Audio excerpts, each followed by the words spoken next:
صاحب البشرى صلاة تبشرنا بها وأهلنا وأولادنا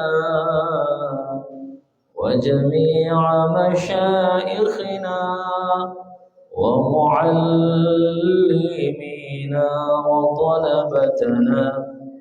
وطالبتنا من يومنا هذا إلى يوم الآخرة.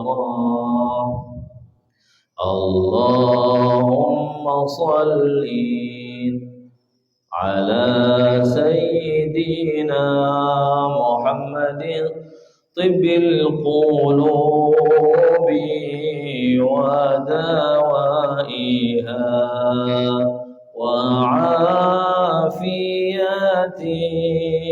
الأبدان وشفائها ونور الأبصار وضيائها وعلى آله وصحبه وسلم.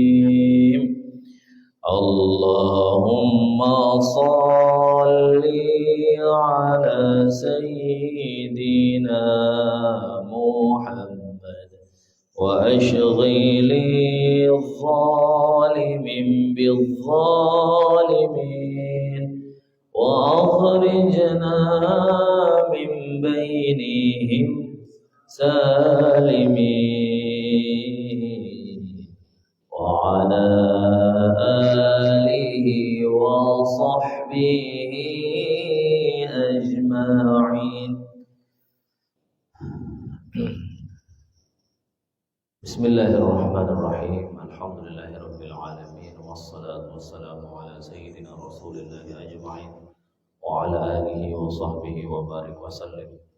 رب اشرح لي صدري ويسر لي أمري واحلل عقدة من لساني يفقهوا قولي. أما بعد، قال المؤلف الله تعالى ونفعنا به وبعلومه في الدارين آمين.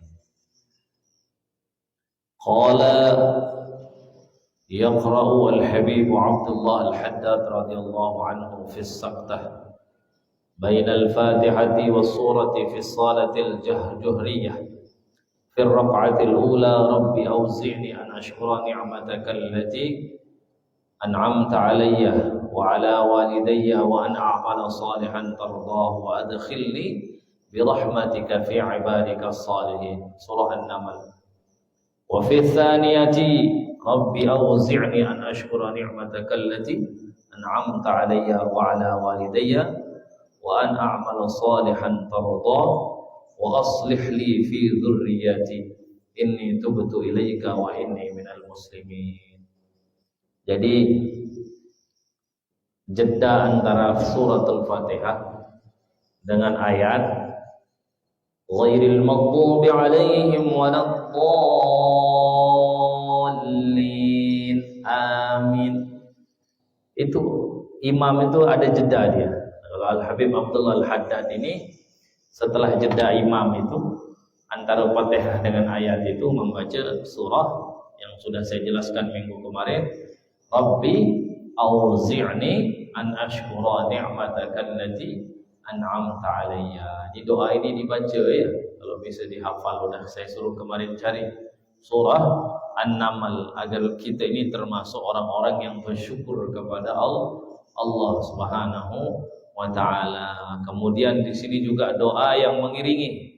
Selain dia minta ya Rabbi auzi'ni an ashkura ni'mataka allati, bersyukur terhadap nikmat. Kemudian apa? Rabbi auzi'ni an ashkura ni'mataka allati an'amta alayya wa ala walidayya, berterima kasih juga kepada kedua orang tua. Minta juga orang tua agar dimasukkan sebagai orang yang bersyukur.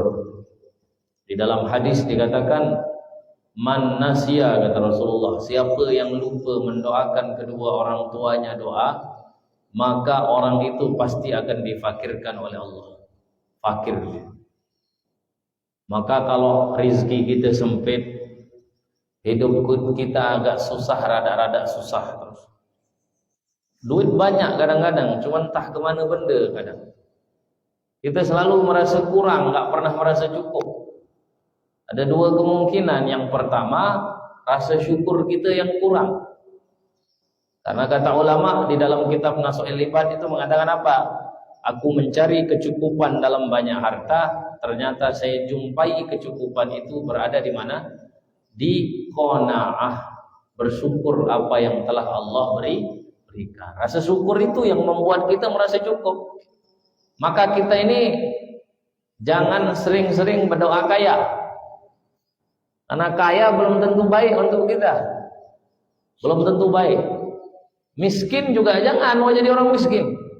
Karena kata Nabi, di antara pintu kekufuran itu adalah fakir. Al-faqru kata Rasulullah aqrabu min kufrin. Kefakiran itu, kemiskinan itu mendekati kekufuran. Maka jangan mau minta susah, ya Allah hidupkan hamba jadi orang miskin, jangan.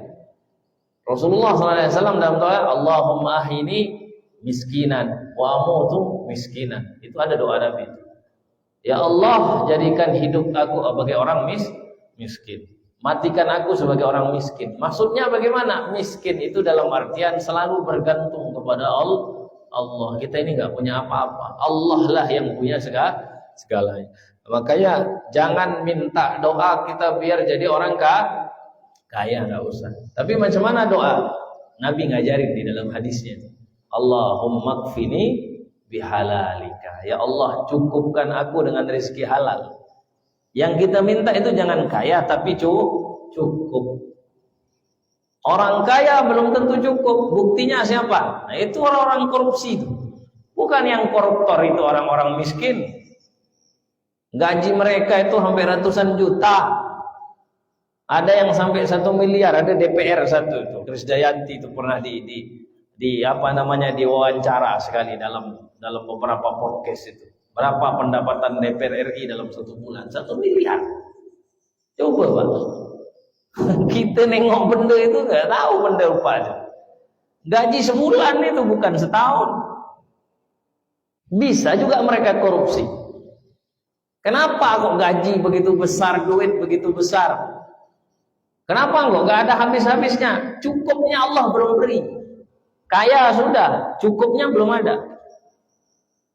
Di balik semua itu ada orang yang gajinya hanya beberapa saja, tapi nggak ada utangnya.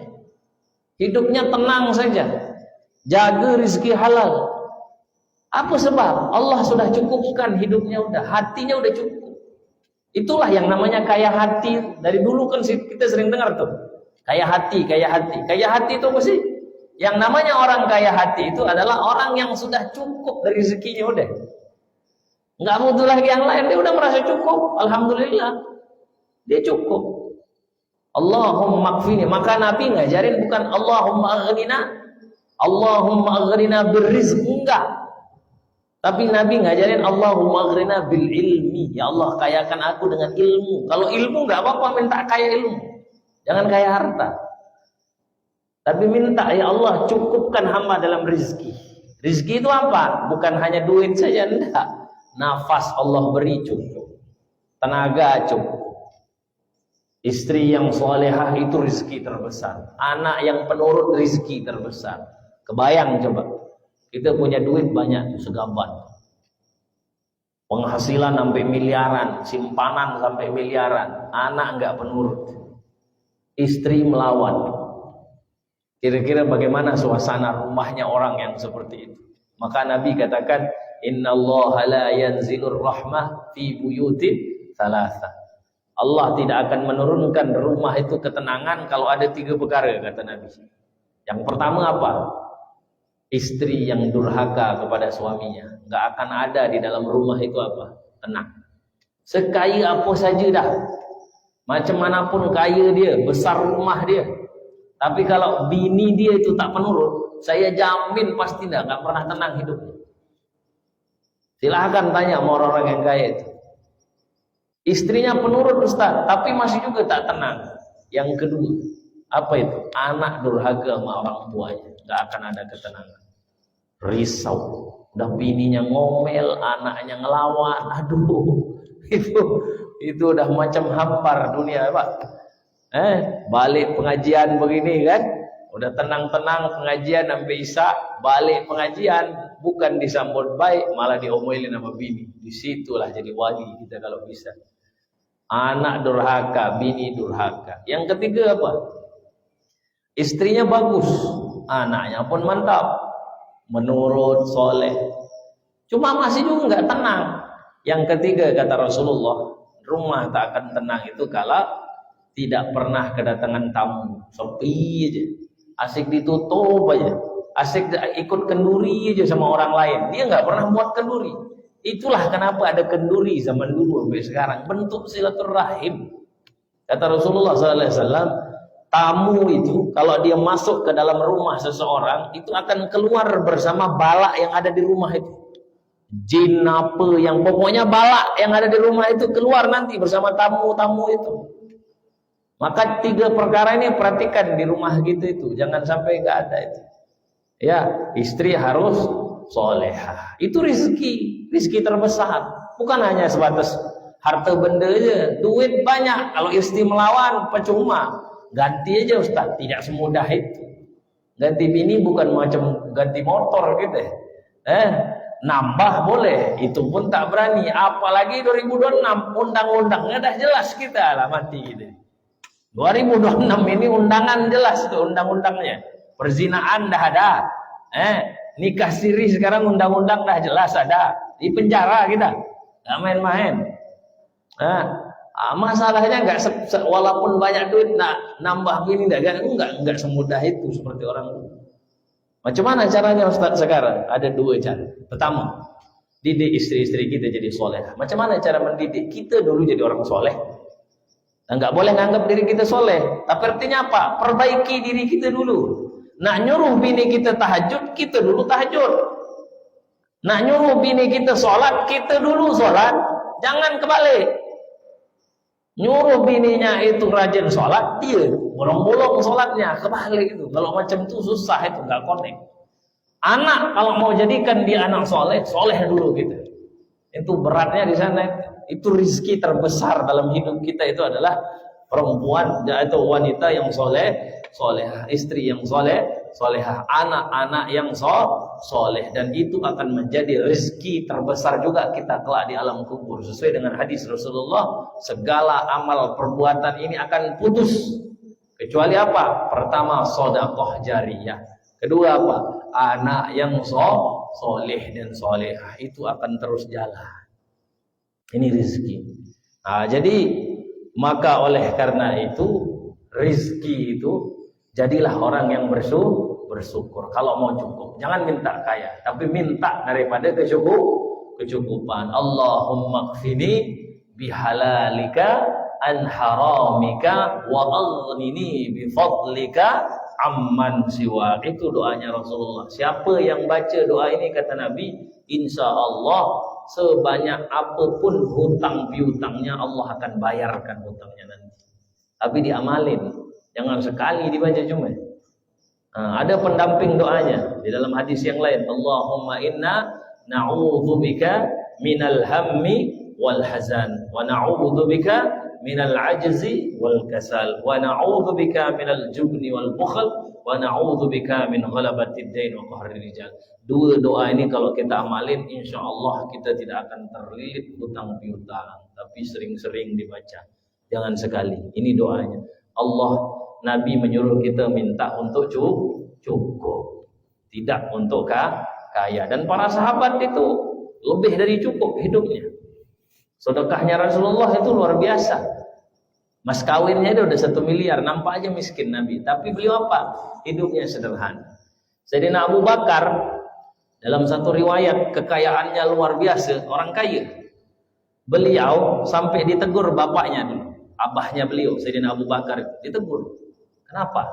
Ketika dalam hidup beliau di masa Quraisy, ketika Rasulullah berada di kota Mekah, itu orang-orang disiksa, budak-budak habis disiksa. Abu Jahal, Abu Lahab menyiksa semua budak-budaknya. Sayyidina Bilal disiksa. Bahkan Sumayyah Seorang perempuan yang pertama kali syahid itu yang ditusuk sama Abu Jahal, disiksa. Abu Bakar itu tidak tahan melihat keadaan seperti itu. Setiap hari dia membebasin budak, Sayyidina Abu Bakar. Setiap hari dia membebasin budak. Dan mohon maaf, membebaskan satu budak itu bukan kecil nilainya. Ada kalau kuat itu sampai ratusan juta hitungan sekarang. Kalau perempuan cantik yang bisa ratusan juta, minimal lah satu budak itu udah 10-20 juta tak kemana. Kebayang itu sampai ratusan budak dibebaskan sama Sayyidina Abu Bakar. Kalau 20 juta aja satu budak, hitung saja udah 2 miliar. Sayyidina Abu Bakar itu. Sampai bapaknya terheran-heran. Sampai begini engkau, habis nanti duitmu katanya. Tapi beliau nggak peduli.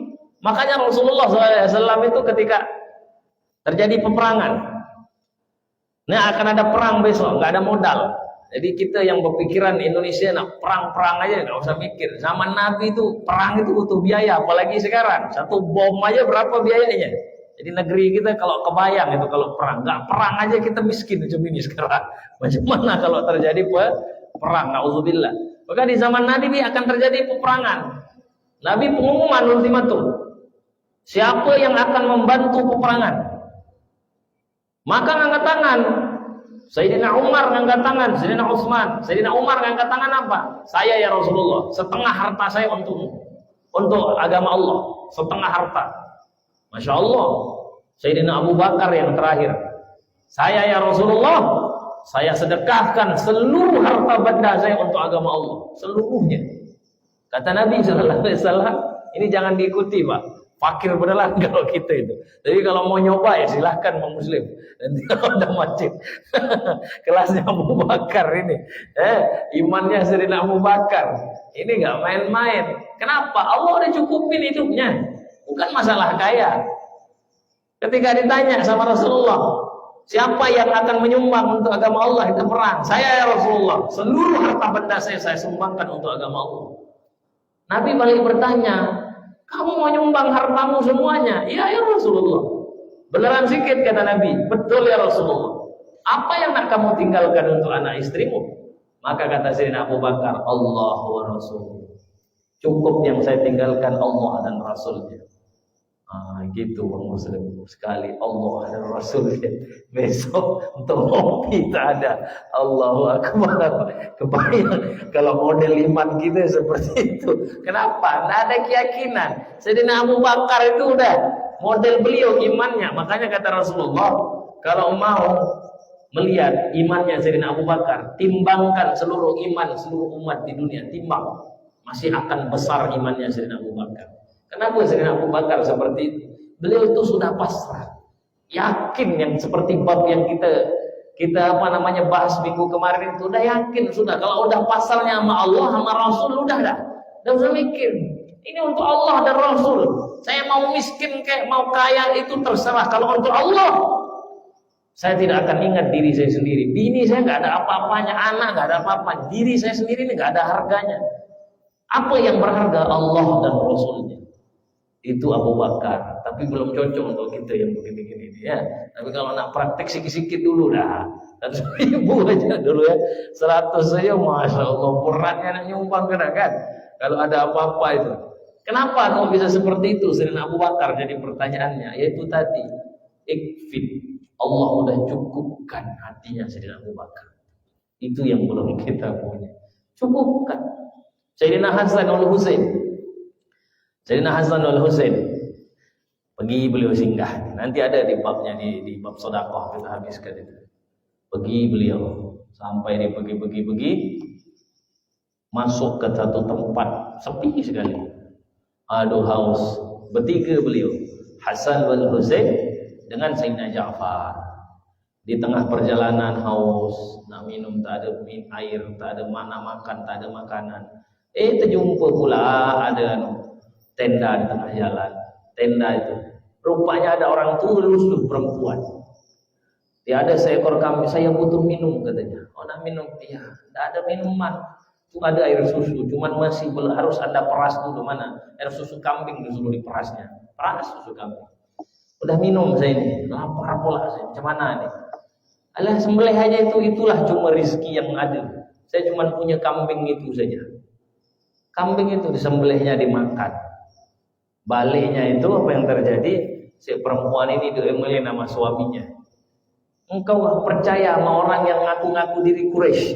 Ya, Quraisy kan orang bangsa terhormat di zaman Nabi. Bangsanya Rasulullah itu bangsa Quraisy. Ya, bangsa Quraisy, suku Quraisy. Akhir terjadi paceklik, terjadi paceklik. Beliau pergi, perempuan ini sampai ke kota Madinah. Di Madinah ditengok sama Sayyidina Hasan. Sayyidina Hasan nengok dia. Sini katanya. Sini datang. Ingat enggak sama saya? Ya, saya ingat. Saya kurang ingat. Dulu engkau yang nolong saya minum susu. Saya lagi haus, lagi lapar. Saya sembelih kambing dulu bertiga sama kawan saya.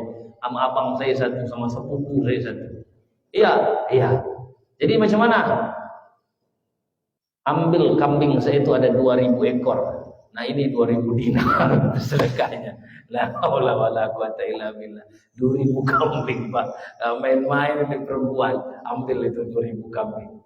Macam mana kayaknya cucu Rasulullah. Jadi jangan mau terpengaruh sama pengaruh-pengaruh sekarang. Enggak apa-apa miskin, yang penting kita soleh. Jangan. Seorang muslim itu kalau bisa kaya. Karena kalau fakir nanti berharap sama siapa? Sama Cina kita berharap. Bergantung sama orang kafir. Maka kata gurunya Imam Malik, gurunya Imam Syafi'i, ketika dia kaya, Imam Syafi'i nengok gurunya itu, Imam Waqi, Imam Malik, kok dia ulama tapi kok kaya? Dikasih dia 50 juta, ada duit. Sampai dia berguru sama seseorang ulama. Ulama ini dia punya emas batangan, setiap hari diatur emas batangan itu. Bang Muslim, bayangkan kalau kita ustaz punya begitu, seru nah. Ya, dakwah di mana-mana itu mantap. Beli mobil ke mana-mana, satu masjid kan sedap. Ulama dulu satu emas batangan diatur sama Imam Syafi'i. Ulama kok kaya macam ni? Padahal dia ulama, kenapa harus kaya? Kata ulama ini dia tahu kasyaf. Apa kata ulama ini? Kalau ulama tak boleh kaya, nanti emas ini saya kasih sama orang kafir aja. Oh enggak kata Imam Syafi'i, enggak apa-apa, Anda kaya saja, enggak perlu miskin. Lebih baik Anda yang kaya daripada orang kafir. Jadi Sayyidina Hasan itu kebayang kayanya. Sedekahnya aja 2000 kambing. Allah sudah cukupkan hidupnya, bukan sekadar kaya. Sampai ke Sayyidina Husain, berapa yang dikasih sama abang saya? 2000 kambing, 2000 dinar. Nah, 2000 kambing, 2000 dinar. Sampai yang terakhir ke Sayyidina Ja'far. Berapa dikasih sama sepupu saya? 2000 kambing, 2000 dinar. Itu dia. 4000 kambing, 4000 dinar dikasih sama Sayyidina Ja'far. Kebayang, 1 dinar harganya sekarang sekitar 2.500.000. Berarti kalau 1000, 2,5 miliar. Kalau 2000 dinar Bang Muslim itu 5 miliar. Nah Sayyidina Ja'far sedekah sampai 10 miliar. Kenapa kok bisa seperti itu sedekahnya orang-orang dulu, sahabat-sahabat Rasulullah, cucu-cucu Rasulullah. Jangan lihat dari nilai bagaimana kekayaannya, tapi bagaimana dia sedekah. Kenapa kok sampai begitu sedekahnya? Allah sudah cukupkan hidupnya, itu yang kita minta. Berapapun harta yang kita punya, nak kita nampak sama orang miskin dan kaya, tapi Allah cukup. Nak makan, ada untuk makan halal. Nak pergi berjalan, ada bensin.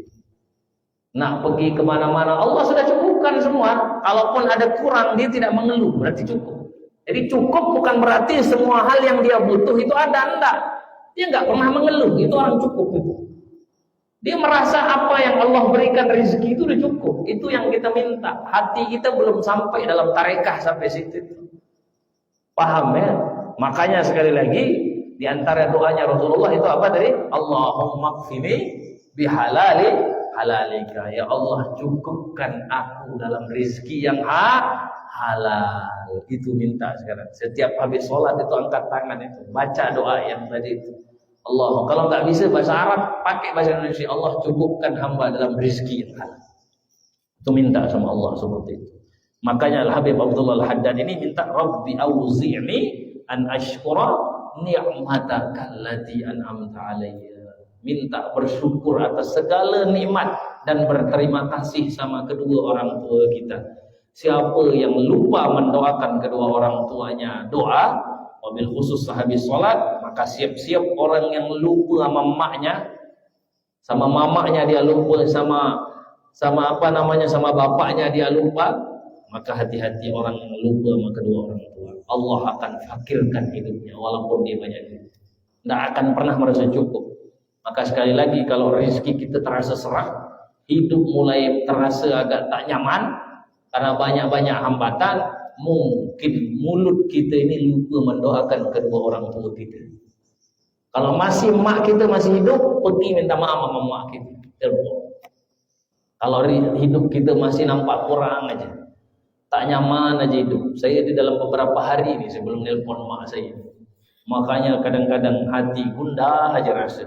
Bukan karena apa benar, bukan karena kekurangan, tapi bisa jadi hubungan dengan mak kita kurang baik. Kalau sudah wafat, bisa jadi kalau sudah wafat, itu berarti kita lupa mendoakan. Saya sambungkan sedikit dalam hadis ini penting, ya.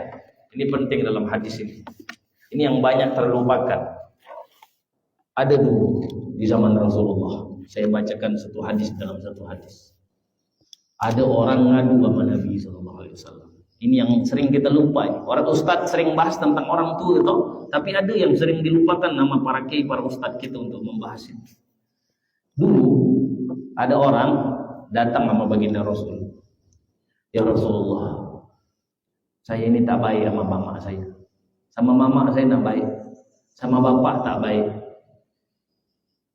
Pokoknya saya durhaka dah. Maka kata, dia ngadu di dalam hadis itu, dia mengatakan apa? Saya ini banyak dosa ya Rasulullah. Dosa saya banyak sekali. Macam mana caranya biar Allah ampuni dosa? Baik-baik sama emakmu, kata Rasulullah. Baik-baik sama mama. Kata orang tua ini, kata Rasulullah SAW, ketika dia memerintahkan sahabatnya itu baik sama orang tua, maka sahabat tadi menjawab, mama saya udah tak ada ya Rasulullah. Bapak sudah tak ada. Mama saya udah tak ada. Lalu macam mana? Baik-baik sama saudara emakmu, saudara bapak, bibi, paman kita sering kita lupa. Ini hadis sahih ini dalam kitab. Kita cuma bakti baik sama mak kita, sama bapak, lupa kita punya bibi, punya paman.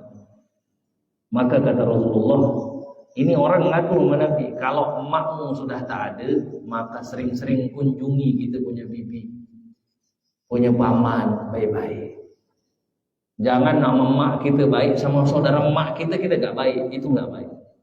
Bahkan di dalam hadis yang lain, Nabi mengatakan apa? Untuk menyambung silaturahim, bagaimana kalau kita itu enggak bakti sama orang tua kita? Maka kata Rasulullah SAW, sambungkan silaturahim sama siapa? Saudara bapak kita, paman kita, bibi kita lewat paman, baik paman lewat bapak maupun ibu. Bahkan dalam hadis dikatakan apa? Bukan sekedar paman.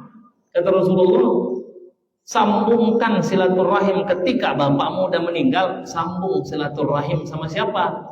Teman akrab bapakmu. Nah, itu harus kita tahu. Kalau sama bibi itu udah keluarga namanya. Orang tua kita, kalau kita perempuan di wali. Ini bukan. Nabi katakan baik-baik hubungan kita sama kawan karib bapak kita, orang tua kita. Sambung itu. Itu yang sering terlupa kita. Kita kalau udah meninggal orang tua kita, lupa kita punya bibi. Nggak pernah kita silaturahim sama bibi kita. Sama mak saudara kita nggak pernah kita tengok. Nggak pernah kita tengok pak saudara kita. Nggak pernah. Seolah-olah dia orang lain. Ini yang bahaya. Padahal Nabi yang perintahkan baik-baik sama paman, sama bibi kita. Bahkan kepada siapa? Sama kawan karib emak atau bapak kita itu. Baik-baik. Kalau itu udah orang jauh hanya Nabi perintahkan, bagaimana lagi kalau sama siapa? Kalau sama paman dan bibi kita. Dan ini sering terlupakan dalam ceramah. Kalau ini sudah saya sampaikan dalam beberapa khutbah saya ini dulu. Makanya yang masih punya paman, maknya udah nggak ada. Ustaz, saya udah nggak punya mak, nggak punya bapak. Tengok, masih nggak punya saudara mak kita. Masih nggak punya paman atau bibi kita. Kalau masih punya, pergi minta doa sama dia. Sering-sering sama baik sama dia. Jangan ditelantarin. Ini sekarang ini di zaman jangankan sama bibi, sama saudara sendiri, sama adik sendiri kita lupa. Sama abang sendiri lupa. Padahal Nabi yang merintahkan, ya Rasulullah, saya banyak dosa. Kata Nabi, sambungkan silaturahim dengan mamamu, baik-baik sama emakmu.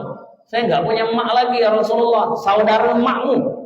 Pergi baik-baik sama saudara emakmu kalau udah nggak ada emakmu. Itu perintahnya Nabi Shallallahu Alaihi Wasallam. Apalagi sama emak kita itu. Makanya di sini disuruh Nabi Shallallahu Alaihi Wasallam apa? Mendoakan daripada Al Habib Abdullah Al Haddad, mendoakan daripada kedua orang tua. Apa kata ulama dalam satu fatwanya ini? Ini dengerin baik masalah orang tua ini ya. Beliau mengatakan apa? Wallahi demi Allah, kata ulama, ini bukan kata saya, memandang wajah kedua orang tua kita itu lebih afdal daripada memandang Ka'bah. Maka kalau kita bolak-balik ke Mekah, ihram, umrah, haji itu wajib, kita senang di situ, tapi nggak pernah nengok emak kita percuma. Kata ulama, lebih baik, lebih afdal memandang wajah kedua orang tua kita, memandang wajah emak kita sendiri itu lebih afdal daripada memandang Ka'bah. Bagaimana pahalanya orang yang mendoakan kedua orang tua berlaku baik. Kita lanjutkan doanya, Rabbi auzi'ni an ashkura ni'mataka allati an'amta 'alayya wa 'ala walidayya wa an a'mala salihan tardah, dan amal soleh yang diridhoi oleh Allah, wa adkhilni bi rahmatika fi ibadikas salihin. Sudah saya jelaskan minggu kemarin. Dan Allah, ya Allah, masukkan aku dengan barakah rahmat-Mu, Allah, dengan kasih sayang-Mu ya Allah, kepada golongan hamba-hamba-Mu yang soleh. Mudah-mudahan kita orang-orang yang soleh ya, termasuk orang yang soleh, dicukupkan rizki kita semua ya. Jangan minta kaya, Allah kita disuruh untuk minta cukup. Kedua, sering-sering doain mak kita sama bapak kita. Doa orang tua jangan lupa. Maka di jalan baca doa, Rabbi ghfirli wali walidayya, Rabbi ghfirli wali walidayya warhamhuma kama rabbayani shaghira. Itu jangan lupa doa itu. Itu istighfar juga. Jadi istighfar langsung kepada orang tua kita juga. Ya Allah, ampuni dosaku, ampuni dosa kedua orang tuaku, dan kasihanilah mereka berdua sebagaimana Engkau mengasihaninya, menyayanginya ketika sebagaimana dia menyayangi aku ketika masih kecil dulu. Itu sering-sering doa. Insya Allah rezeki pasti lancar. Ambil jualan kopi, baca itu. Sambil pergi ke kantor, baca doa tadi itu. Rabbi firli wali walidayya warhamhuma kama rabbayani shaghira. Itu saja. Kalau yang sudah meninggal, serat juga sering-sering ziarah ke makam kedua orang tua kita. Itu saja peringatan kita malam hari ini. Wallahu a'lam bisawab. Sila apa nak diskusikanlah. Mumpung kita masih hidup ini, berdiskusilah dulu. Silakan. Sila Bang Muslim. Nah, sedekah. Assalamualaikum warahmatullahi wabarakatuh. Waalaikumsalam. Di luar konteks yang Ustaz ceramah tadi, saya cuma ingin bertanya, macam mana sebuah masjid berdiri, tapi dia menggunakan fasilitas umum, contohnya jalan, dia bikin pagar masjid tapi menggunakan jalan umum itu besar. Ya, assalamualaikum warahmatullahi wabarakatuh.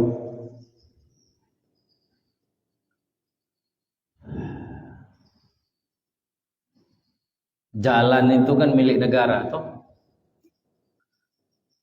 Jalan itu milik siapa? Milik negara.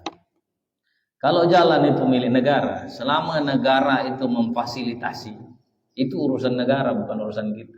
Kembalinya ke kita. Tapi kalau kita melanggar aturan negara, kita bangun masjid di dalamnya, di situ, padahal itu adalah haknya orang pejalan, kita bangun masjid. Ini pernah terjadi di zaman Nabi SAW, tapi dalam konteks yang berbeda, di zaman Sayyidina Umar. Ada seseorang, jadi jangan kira bangun masjid sebebas-bebasnya, nggak boleh dibongkar. Nabi pernah menyuruh untuk merobohkan masjid, pernah. Ada di dalam Al-Quran di juz 10 itu cari. Itu ada masjid namanya Masjid Dirar. Masjid Dirar itu ketika dibangun Nabi lagi perang. Orang-orang munafik berkumpul. Gak usah ikut dah kita. Jadi dia ngasut orang. Yang jumlah 3.000 jadi 1.000 orang dibuat. Memang jahatnya orang munafik. Sampai sekarang ini.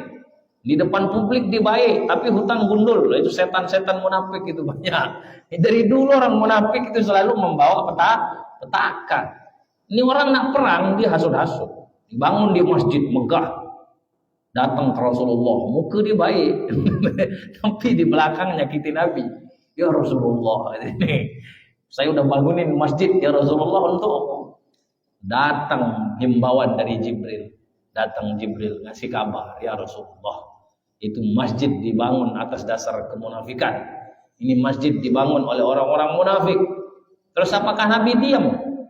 Terus apakah Nabi ngata nggak apa-apa, pakai aja? Enggak, kata Rasulullah, bakar masjid, bongkar. Jadi jangan kira kalau masjid aja dibongkar. Ini sudah saya ceramah dulu depan Pak Kapolres. Masjid aja di zaman Nabi dibongkar, macam mana tempat pelacuran lagi dibiarin? Itu banyak di Batu Kacang. Saya sebutkan aja dulu. Depan Pak Kapolres dulu saya sebutkan. Karena ini tanggung jawab, bukan tanggung jawab Ustadz. Ustadz hanya ceramah.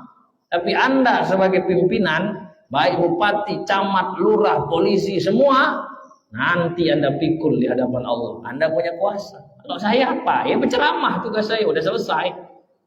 Jadi macam mana masjid dibangun di jalan? Tak tepat sasaran.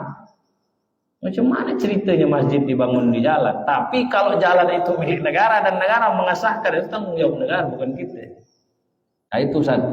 Kemudian maksudnya gini kan, ada masjid, tapi pakai itu memakan badan jalan. Iya paham saya maksudnya. Macam sebut aja macam masjid Babul Ikhlas itu. Nah, tapi di Babul Ikhlas itu sudah saya tanya, itu hak dia dulu. Dia sebutkan dari pengurus masjidnya udah konfirmasi, saya tanya jalan yang dia pakai itu memang hak dia dulu, justru jalan negara yang pakai tanah masjid dulunya. Kebalik itu, biar kita nggak suzon lagi ya, saya sebutkan aja. Nah, saya tanya, saya pun nengok kenapa harus pakai jalan. Rupanya konfirmasi dari pengurus masjid, ini Ustadz, ini dulu jalan ini adalah milik masjid. Dia minta izin bangun jalan. Karena masjidnya dulu kecil diizinkan. Sekarang masjid nak ngambil itu tanah wajar. Itu kan? Kalau di Dabu ini. Tapi kalau yang di Al-Faizun itu saya nggak ngerti, nggak paham saya. Wallahu alam. Tapi kalau ada Babul Ikhlas itu penjelasan yang saya dapat dari pengurus masjid dan itu masuk akal.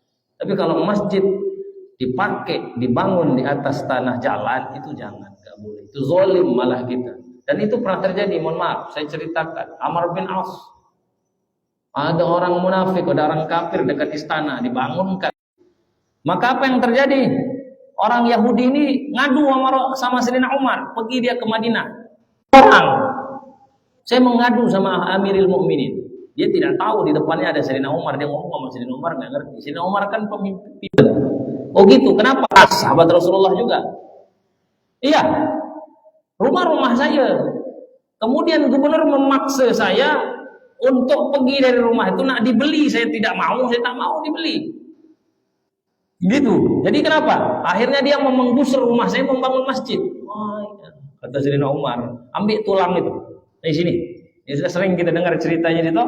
Ambil tulang onta itu, dicirat sama Sayyidina Umar, cirat dari bawah ke atas sama ke samping. Kasih sama Amr bin As.